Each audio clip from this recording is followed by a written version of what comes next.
Oi boys, welcome back to another video on the channel. We are back with some tips for the 7th round of the NRL season. Before we get into that, of course, let's take a look back at how we did in round 6. Now, as far as head-to-heads go and margins, we did alright. Ultimately getting 6 out of 8 picks. For the incorrect picks, first of all, my Broncos got bout to cheeks by the Roosters. Lost the battle through the middle, which is insane to me, but the other loss was somewhat of a surprise as well, as the reigning premiers are now on a 5-game losing streak, and it's not like they're losing by small margins. They are getting outplayed and they are playing terribly themselves. For try scorers, we are on a generational stinker, hitting 1 from our previous 16 attempts. The one that we did hit, we got a perfect game with the Dragons. Speaking of bout to cheeks, put a whooping on the Titans, and Val Holmes was the one to score the try. And with that, our total picks for the season so far, 30 out of 48, which brings us back over 60%, 62.5. Of course, feel free to correct me if I am wrong on that. I've already been corrected once before.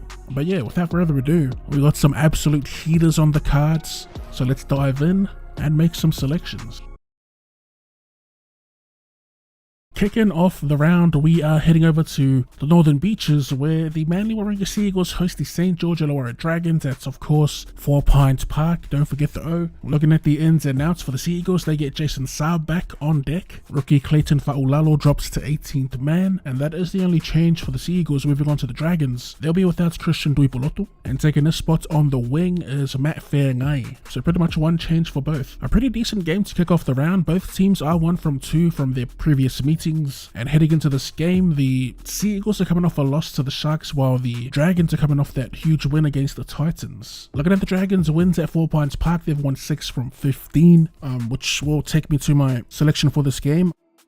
I'll be backing Manly at home. I do like them at 4 Pines. The last time they played here, they did lose. Granted, it was to the Storm. I think a bounce back is on the cards, and I think the Dragons will make it difficult for them. So I'll give me Manly 1 to 12 points, and to get on the board, I'll be on Big Haumole Olakawatu.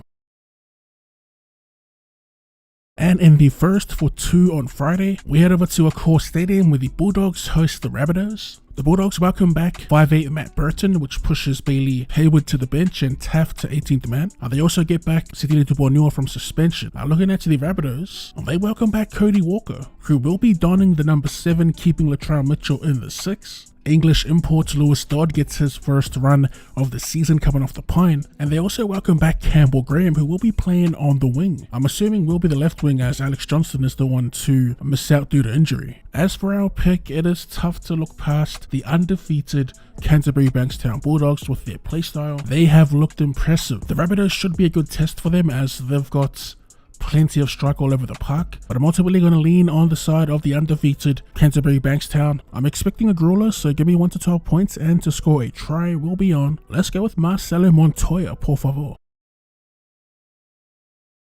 And in the final game for Friday, we have the Dolphins hosting the Storm at Suncorp Stadium. Looking at the ins and outs for the Finns, there's nothing to talk about here, as they'll be keeping the same 17. They got the job done against the Panthers last week. And for Melbourne, despite not playing in the second half last week, Jerome Hughes has been named.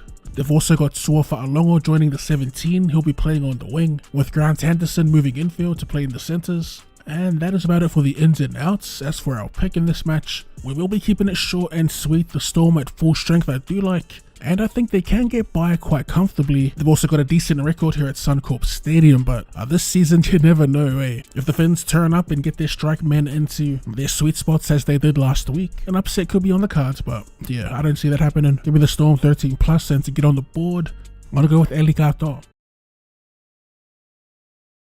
Kicking off our not so super Saturday, only the 2 matches, but it's 2 heaters. The first takes us across the ditch at Go Media Stadium, where the Warriors host the Broncos. And looking at the ins and outs, the Wires will be without Chance Klokstad, James Fisher-Harris, and Rocco Berry. So getting the start at fullback is Taine Tuaupiki.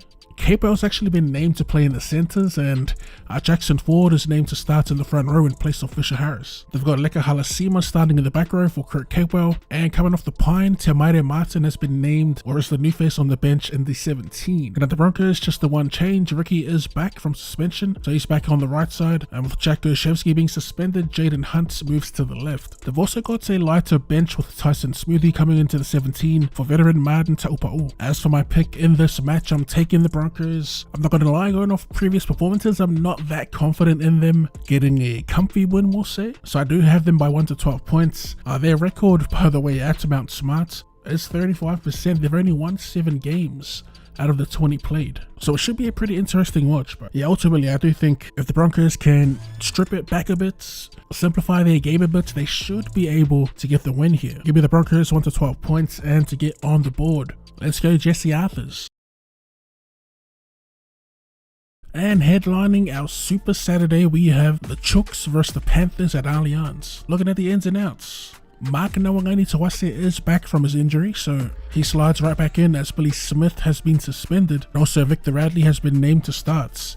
Looking at the Panthers, not quite the changes I was expecting. I did think the axe would get swung, but Isaac Towell's been moved from the back line to the bench. They've got new centers in Luke Garner and Casey McLean, while Thomas Jenkins has been moved to the wing. As for our pick, look, we're in a bit of an interesting spot because we've been backing these damn premiers to turn it around for the last, 3 weeks now? What's usually been a plug-and-play side for the most part during their dynasty, this year they've actually looked pretty damn terrible, and I'm not too sure that Nathan Cleary and his general kicking prowess is enough to carry the side over the line. So I will actually be taking the Roosters in this one. Now, am I confident in the Roosters? Hell no, but Penrith have been looking awful. And I probably won't back them until Branto comes back or something, because he is sorely missed. Tobago Meat Pie will be on Nawangani-Tawase in his return, and that is Chooks 1 to 12.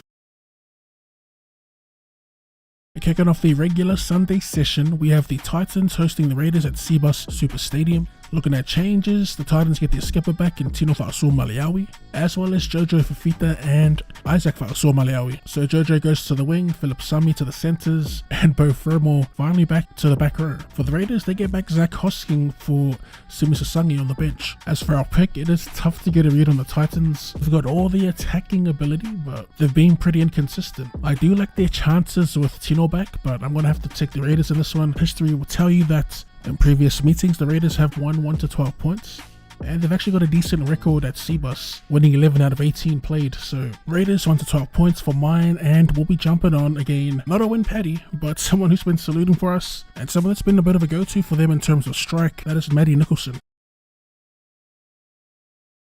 And to put a cap on the Sunday Arvo footy, we have the Knights versus the Sharks back at McDonald Jones Stadium. Now for the Knights, there's some changes that's been made to the spine with the return of Tyson Gamble. He'll be wearing the 7. Felix Crossland moves back to hooker, while Brayley will be coming off the pine. Veteran Tyson Frizzell has been named in the front row, with Matt Croker being named at lock. New recruit Tyron Thompson will be coming off the pine again, and Matt Arthur is the one to drop out of the side. For the Sharkies, no changes there, so let's go ahead and make a selection. So we're actually going to respect the time here and keep it short and sweet. I'm on the Sharks. The Knights have been struggling big time to score points. I mean, they've only scored like 10 out of the previous 3 matches played, which is kind of insane with KP in the side. Maybe a shake up to their spine with Gamble coming in will at the very least produce more points. Do I think it'll be enough to beat the Sharks? No. So again, give me the Sharks. At McDonald Jones, they've actually struggled there, so I'm going to go 1 to 12 points, and to get on the board, he missed for us last week. Give me Britton Nikora. And to close out the round, we have the match of the round, only because both these teams have been dominating the headlines. Monday afternoon at Combank Stadium, the Eels host the West Tigers. Looking at the changes for the Tigers first up. Wait, is this the Tigers home game? Is this why they are listed here first? Anyway, the axe has been swung. Lockie Galvin has been dropped. Taking his place in the 6 is Jerome Luai, whilst Adam Dewey will be donning the 7. Filling in for the injured winger Jarrell Skelton, they've got young gun Luke Laulili'i. And looking over at Parramatta, they have a huge boost with New South Welshman and skipper Mitch Moses playing his first match of the season. Is that tactical? I don't bloody know. It is good timing though. As for my pick in this match, I'll be on the side of the Tigers. I'm expecting a bang out though with the return of Mitchell Moses, of course. After the events that's transpired this week, I can't see them losing unless they get a little too excited and too carried away. I'll be on the Tigers, and to bag a meat pie, give me Jerome Luai. And that about wraps up my tips and predictions for round 7 as always. If you have any of your own, let us know in the comment section down below. Thank you for tuning in, and I'll see you later.